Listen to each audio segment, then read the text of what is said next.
Bonjour à tous, bienvenue pour ce Bonjour. nouveau webinaire Global Exam. Je suis Baptiste Lavie, responsable du marché éducation chez Global Exam et présente avec moi Lou. Bonjour, donc moi je suis Lou Boisson, je suis Customer Success Manager chez Global Exam. Alors la situation est assez particulière, elle est inédite pour nous tous actuellement. Lou et moi sommes séparés pour effectuer cette présentation. On utilise pour cela un outil pour échanger avec vous à distance et c'est justement ce sujet que l'on va évoquer avec vous aujourd'hui, plus précisément sur l'outil e-learning et comment vous pouvez assurer une continuité pédagogique pour vos étudiants pendant le confinement. On va découper cette présentation en 4 parties. Dans la première partie, on vous posera une question. Est-ce que vous utilisez déjà un outil e-learning? Donc, on repartira des bases, c'est-à-dire l'identification de vos besoins et puis comment le prestataire peut y répondre. Ensuite, on s'intéressera à la réorganisation de votre formation, comment aménager votre formation et communiquer vers vos apprenants. Et puis ensuite, mesurer leur progrès.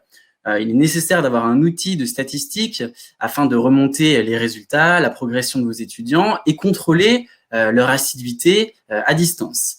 Et enfin, on terminera avec l'accélération de transformation numérique. Dans cette dernière partie, on échangera avec vous. Voilà, donc on essaiera d'avoir votre retour d'expérience, comment vous utilisez l'outil e-learning pendant ce confinement. Est-ce que vous avez des conseils à nous donner? Ce sera la partie d'échange. On va commencer avec cette première question. Est-ce que vous utilisez un outil e-learning actuellement? Alors, avant de se lancer dans le grand bain de ces outils, on sait qu'on retrouve énormément d'outils très différents. Il est important d'identifier en amont ses besoins. Est-ce que l'outil va me servir de compléter ma formation? C'est-à-dire, je l'utilise comme un outil de pédagogie inversée afin de cibler les lacunes de mes étudiants et les travailler, travailler mon cours grâce à cet outil. Est-ce que cet outil me permettra de remplacer une partie de mon cours? Ça peut être une partie de bachotage, par exemple, et se concentrer sur la partie en présentiel. Ce sont des questions que l'on va être amené à se poser. Également, identifier les apprenants concernés. Est-ce que je vais cibler une classe en particulier, une promotion? Pour quelle période? Ça peut être pour une année ou plusieurs, ou pour un programme intensif avec des étudiants qui sont en difficulté, par exemple. Et puis, répartir les rôles. Qui va être l'administrateur, la personne qui sera l'interlocuteur privilégié du prestataire, la personne qui va gérer les comptes, administrer des groupes aux formateurs. Et puis le formateur, la plupart du temps, va être l'enseignant qui aura accès aux statistiques d'un groupe en particulier ou de l'ensemble des étudiants. C'est important de bien fixer un cadre, d'avoir une organisation qui est claire pour qu'ensuite le prestataire soit réactif et puisse répondre précisément à vos questions, à vos besoins. Donc, en parlant de ce rôle de prestataire, il a un rôle très important qui est celui d'être réactif. Il doit être mobilisé pour vous accompagner. Donc, ça passe par une structure, un planning que l'on peut mettre en place en début de partenariat, une formation en amont, par exemple, de l'équipe pédagogique sur l'espace apprenant ou l'espace administrateur, et puis des points que l'on va fixer au fil de l'année, des points de formation ou de suivi, à savoir si les outils pédagogiques sont bien mis en place et fonctionnent, et puis une aide en ligne. L'aide peut être pour l'enseignant comme pour l'étudiant, pour qu'il puisse poser les questions directement aux équipes plutôt qu'à l'enseignant et gagner du temps. Donc ce rôle, c'est le rôle de Lou, qui est CSM, Customer Success Manager chez Global Exam, et qui va rentrer dans les détails sur les 2 prochaines parties. Donc je laisse Lou continuer. Merci Baptiste. Comme il vous l'a indiqué, Baptiste, le e-learning, ça ne signifie pas que les apprenants, les enseignants sont complètement seuls face à leur écran. Il y a en effet une équipe support qui est là disponible pour répondre aux questions des utilisateurs, mais également donc des CSM, donc des Customer Success Managers, pour accompagner les enseignants et les conseillers afin d'adapter en fait la plateforme de e-learning à leur pédagogie et surtout à leur attente. Donc, ce qu'on va voir ensemble, c'est comment réorganiser vos formations suite au choix d'un outil de e-learning. Donc, premièrement, il faut pouvoir définir les contours de votre formation.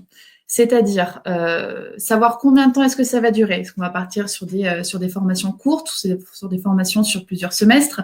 Quels sont aussi les objectifs que vous êtes fixés? Quels sont les résultats que vous allez attendre de cet outil? Et comment est-ce que le contrôle de ce travail va être fait par rapport à vos apprenants? Est-ce que vous allez avoir l'équipe pédagogique, les enseignants qui vont s'investir dans le suivi des étudiants? Donc ça, c'est des questions auxquelles il va falloir pouvoir répondre parce que c'est hyper important de pouvoir définir tout ça quand on fait appel à un outil de e-learning. L'autre point qui est hyper important, c'est le contenu. Sur la plupart des plateformes en fait de e-learning, on a deux types de contenus. Donc, on a des contenus dits standards et des contenus personnalisés. Sachez qu'au sein de Global Exam, donc on a à disposition ces deux types de contenus.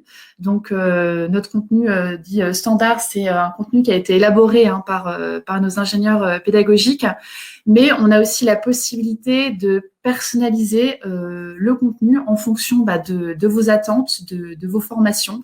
S'il y a des choses que vous voulez mettre en place de particulier pour telle ou telle promotion, c'est tout à fait possible. Ça, c'est un travail qui va se faire justement avec vos CSM, donc avec vos Customer Success Managers, qui sera là également pour vous conseiller, pour essayer de comprendre quelles sont vos attentes et de mettre en place justement ces parcours personnalisés qui seront adaptés à vos formations. Donc, voici les deux types d'offres en fait qu'on va retrouver sur les plateformes de e-learning. Attention par contre, quand on part sur une personnalisation, il y a forcément un petit peu de temps de mise en place qui se fait. Donc, en fonction de la nécessité en fait de l'utilisation de l'outil, il faut peut-être de temps en temps privilégier peut-être les offres qui sont déjà disponibles pour justement assurer la continuité de la pédagogie de vos formations. Donc ça, c'est des premières choses qui sont hyper importantes de définir en amont quand vous voulez mettre en place vos formations en ligne. Sachez qu'il y a un autre point qui est très, très important, c'est d'informer vos apprenants. Évidemment, il ne faut pas couper lien avec eux, même si vous faites appel à un outil de e-learning. Il faut continuer à communiquer et surtout le faire de manière régulière. Et il y a évidemment des points qu'il ne faut surtout pas oublier, qu'on a mis justement dans cette slide. Tout d'abord, les informer qu'on leur a mis à disposition un outil de e-learning. C'est tout simple, mais c'est important de leur dire pour pas justement qu'ils passent à côté et qu'ils loupent le coche. Faut aussi les informer sur l'impact que ça a sur leur programme. Est-ce que justement, si jamais vous avez fait appel à de la personnalisation de contenu, ils ont un parcours spécifique à suivre? Est-ce qu'il y a des examens qui sont mis en place? Est-ce qu'il y a des tests de positionnement? Voilà, il y a plein de choses qui peuvent être définies en amont avec le CSM et qui doivent être importantes de communiquer justement aux apprenants de la plateforme pour qu'ils puissent utiliser donc efficacement l'outil en question. Il faut aussi également qu'ils soient au courant de leurs objectifs. Ça paraît évident, mais c'est important de le communiquer. Et également de l'aide qui est disponible.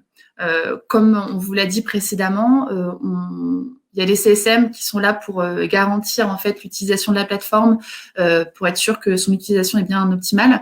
Mais il y a aussi une équipe support, en l'occurrence, c'est ce qu'il y a aussi chez Global Exam, qui est à disposition pour répondre en direct aux apprenants de la plateforme. Donc, c'est une ligne téléphonique, une adresse mail que vous pouvez communiquer à vos apprenants pour être sûr qu'il y ait quelqu'un qui soit disponible pour leur répondre si jamais ils ont des questions. Sachez que nous, en plus, pour s'assurer de l'engagement des étudiants sur la plateforme, on fait en sorte d'envoyer des petits mails hebdomadaires aux apprenants pour les motiver et les engager, comme je vous l'ai dit, à utiliser leur outil de e-learning pour être sûr qu'ils réalisent les progrès que vous souhaitez.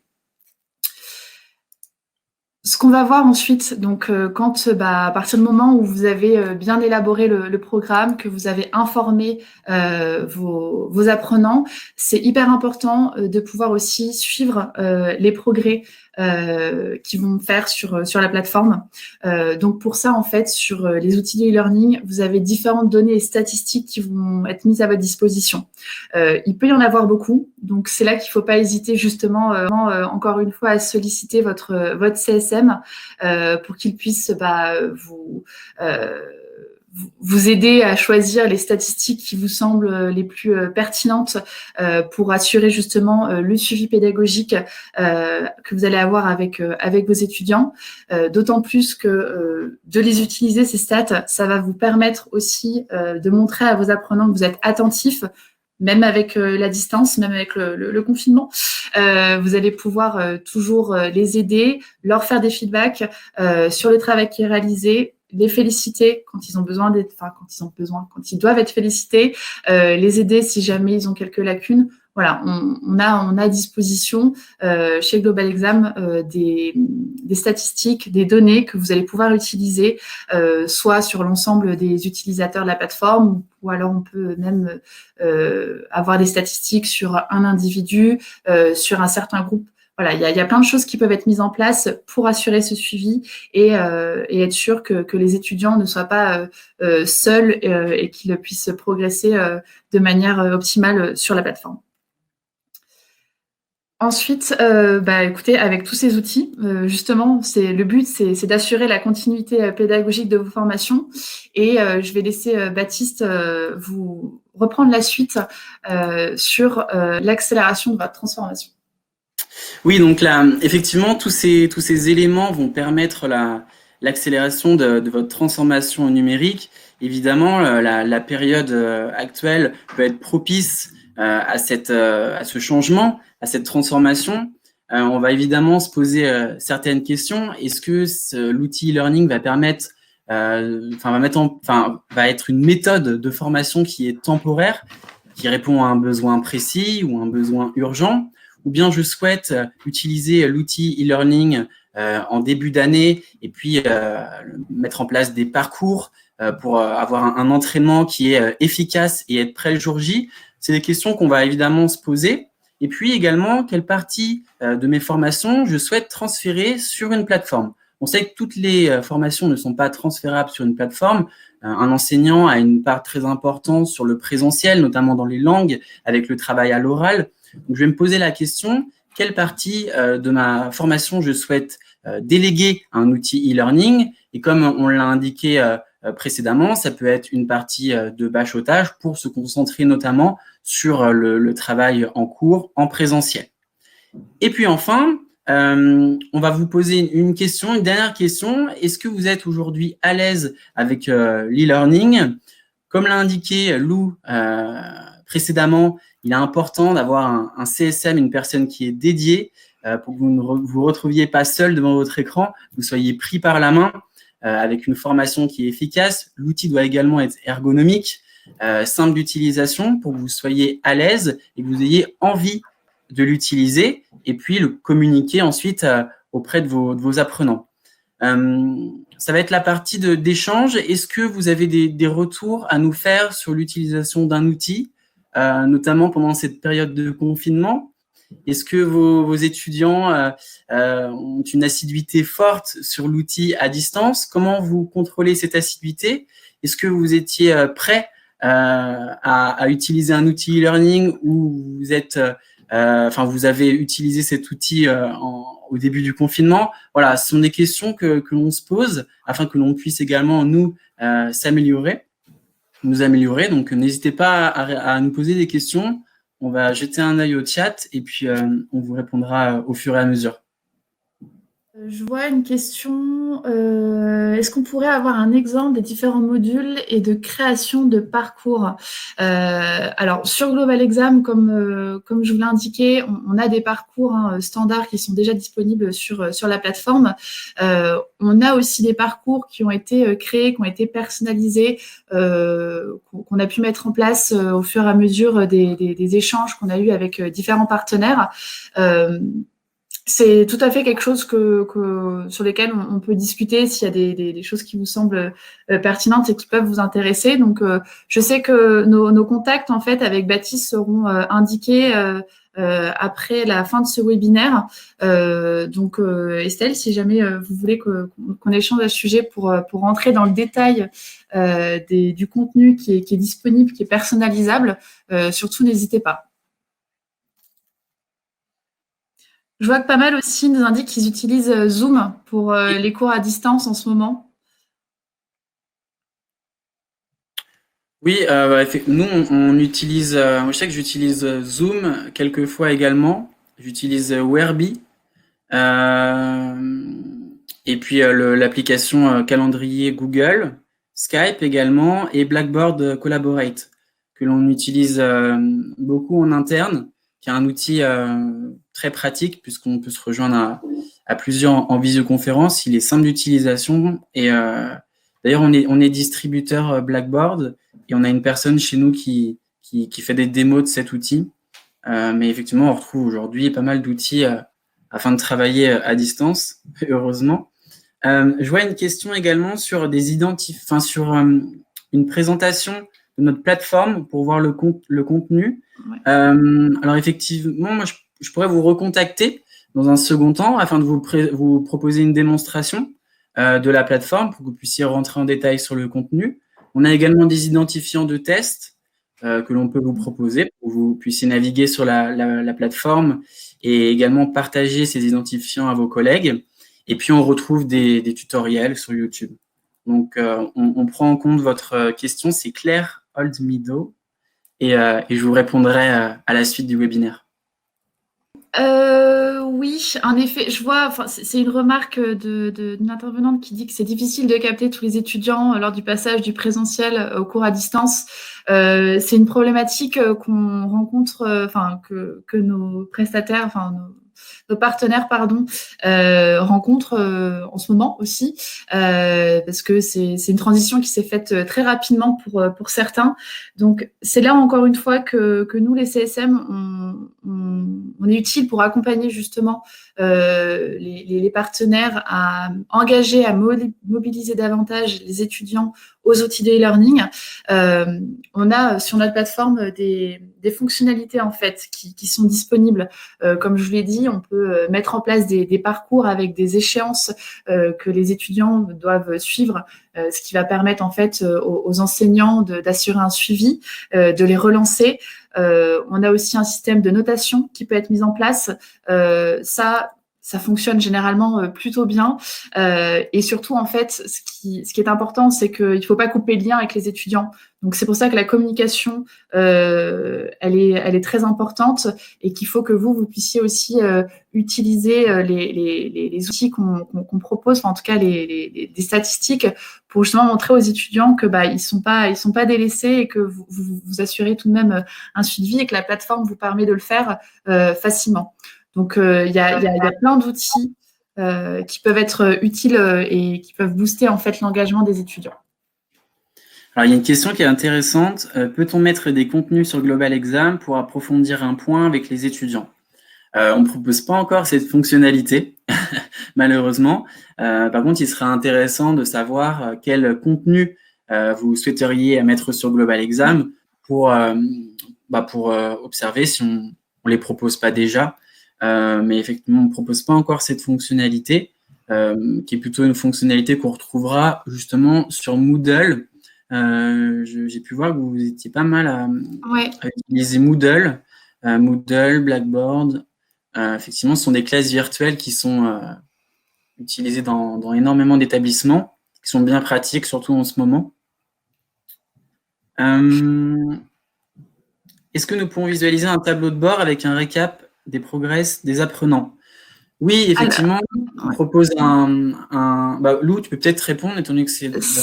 Oui, au sein de notre plateforme, donc on a plusieurs fonctionnalités qui permettent justement d'accéder aux statistiques des apprenants. On a déjà un onglet statistiques où vous avez pas mal de graphiques en fait qui vous permettent de suivre l'assiduité, le taux de connexion, le score moyen de vos étudiants, les compétences linguistiques aussi qui sont identifiées, lesquelles sont les mieux acquises par vos étudiants et celles pour lesquels ils ont peut-être un peu plus de difficultés. Et on a également notre fonctionnalité d'export qui là, en fait, on a fait en sorte que cette fonctionnalité puisse être automatisée, c'est-à-dire que vous programmez un export sur les progrès de vos étudiants afin de les suivre de manière régulière. C'est quelque chose que vous paramétrez très facilement sur la plateforme. Et vous recevez ensuite directement sur votre boîte mail un récap, un fichier sur lequel vous avez le score moyen de vos étudiants, le temps passé sur la plateforme, le nombre d'examens qu'ils ont réalisés. Et ça, c'est quelque chose que vous pouvez recevoir régulièrement tout en le paramétrant une seule fois.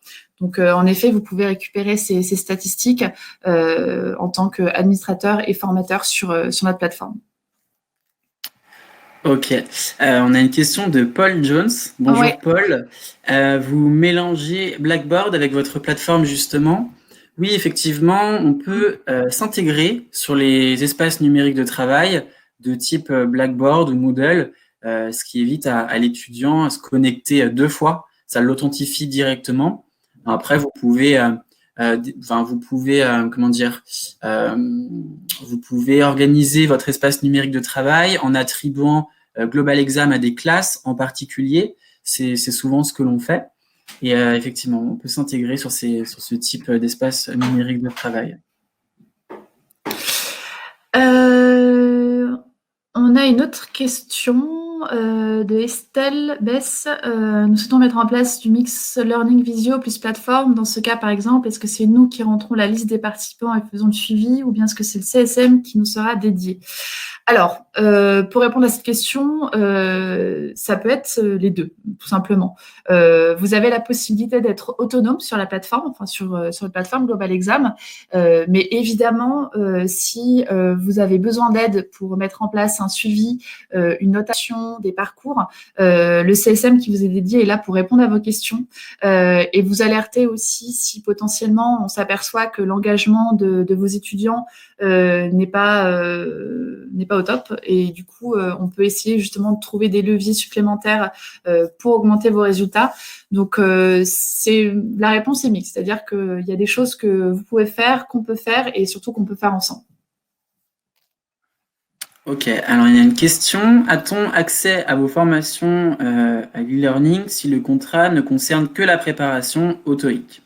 Alors il faut savoir que dans tous les cas, peu importe la préparation que vous avez sur Global Exam, vous avez une formation en amont du partenariat, en début d'année, enfin n'importe quel moment de l'année, en fonction de vos besoins. On vous forme sur l'espace apprenant pour que vous puissiez le comprendre, et puis l'espace administrateur pour que vous puissiez mettre en place des outils pédagogiques. C'est le rôle de Lou et qui est disponible pour vous former. Voilà. Est-ce que des exercices de rédaction écrite sont corrigés sur la plateforme? Alors, ça, je peux répondre, Baptiste, si tu veux. Pour le moment, non. Techniquement, c'est pas encore possible. Par contre, ce qu'on propose aux étudiants, c'est en effet de réaliser des exercices de rédaction. Et ce qu'on peut faire, par contre, c'est qu'on leur propose une correction type, ce qui est attendu d'eux pour telle ou telle certification pour laquelle ils sont inscrits. Sachant que les enseignants qui ont accès évidemment à la plateforme également peuvent récupérer les productions des étudiants sur la partie, les rédactions et puis aussi les parties speaking d'ailleurs de certaines, orales de certaines certifications. Ils pourront les récupérer et là dans ce cas-là pourront corriger et renvoyer pourquoi pas des commentaires aux étudiants sur ce qu'il aura réalisé. Mais techniquement, on n'est pas encore capable de nous corriger les essais des étudiants sur la plateforme, mais on leur propose tout de même une correction qui est ce qu'on attend d'eux lors d'un examen. Ok, on a une question. Y a-t-il des programmes personnalisés pour les formations TOEIC? Oui, on propose des parcours qui sont préfaits ou qui peuvent être aménagés. Je vais laisser Lou s'exprimer sur ce sujet, puisque tu as déjà pu en mettre en place avec plusieurs de nos partenaires? Oui, exactement. Alors, comme je l'expliquais du coup durant ce webinaire, on a déjà du contenu qui est disponible sur notre plateforme. En l'occurrence, on a aussi créé des parcours pour toutes les certifications et également, en effet, le TOEIC. Mais au fur et à mesure de nos partenariats et des demandes de nos partenaires, on a pu créer aussi des parcours supplémentaires qui sont adaptés. Alors, on a même créé des parcours où on a intégré des fichiers révision qui sont également disponibles sur notre plateforme. On a fait plein de choses différentes. Mais si ça vous intéresse, là aussi, n'hésitez pas à nous contacter parce qu'on commence à avoir un catalogue, je n'ai pas d'autre mot, qui est assez conséquent. Du coup, on a plein de choses à proposer. Ok. Il y a une autre question. Quel niveau les étudiants de langue allemande est demandé pour Global Exam? Les niveaux A1 et A2 ont beaucoup de mal à accrocher. Alors, il n'y a pas de niveau particulier qui est demandé. Ce qui est intéressant, c'est de faire un test de positionnement pour commencer, afin de se situer déjà, et ensuite de débuter sur un parcours qui va être un parcours disponible pour un étudiant qui débute sur l'allemand, et ensuite voir comment il évolue. Au fil du parcours, les exercices vont être de plus en plus avec un niveau de plus en plus élevé, et on retrouve la plupart du temps un examen blanc en fin de parcours. Il n'y a pas vraiment de niveau qui est demandé. Après, il faudrait réussir à comprendre pourquoi les étudiants ont du mal à accrocher. Est-ce que les étudiants ne comprennent pas les consignes? Est-ce que c'est trop rapide? Il y aurait des questions à se poser, mais il n'y a pas de niveau qui est demandé. On conseille de faire un test de positionnement et ensuite d'être redirigé vers des exercices adaptés à son niveau.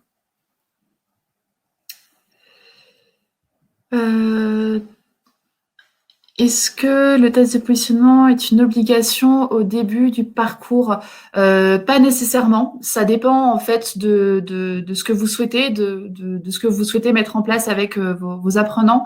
C'est quelque chose en effet qu'on propose. On a différents tests qui sont disponibles, mais c'est pas une obligation. Encore une fois, c'est quelque chose que nous qu'on peut élaborer avec vous. C'est là qu'on peut partir sur de la personnalisation où justement au contraire, vous voulez qu'il y ait un test de positionnement? Est-ce que vous voulez qu'il y ait plusieurs examens au sein d'un parcours? C'est des choses qu'on peut adapter. On a le contenu qui est disponible. Il faut juste qu'on puisse savoir dans quel ordre vous souhaitez qu'on le mette en place. Ok. Y a-t-il, s'il vous plaît, des parcours personnalisés pour la formation TOEIC? Ça, je pense qu'on a répondu. Avez-vous une préparation pour le Cambridge B1? Car si c'est le cas, nous n'y avons pas accès. Ok. Il faudrait voir quelle offre vous avez, puisque on le propose bien. Je pense qu'on vous répondra avec plus de détails par la suite afin de comprendre quel espace vous avez. J'ai voulu tester Blackboard en remplissant le formulaire de compte instructeur individuel, mais je n'ai reçu aucun lien pour tester la plateforme. Je n'ai pas compris quel est votre lien à Blackboard. Alors, nous sommes le distributeur officiel de Blackboard en France. Donc, si vous avez besoin de tester la solution Blackboard, il faut passer par Global Exam. Et Adrien, qui est le responsable Blackboard chez Global Exam, reviendra vers vous pour vous proposer des identifiants de test ou une démonstration en visioconférence. Il reviendra vers vous à la suite de ce webinaire.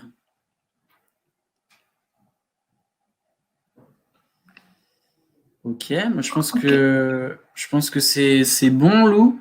Ouais, oui.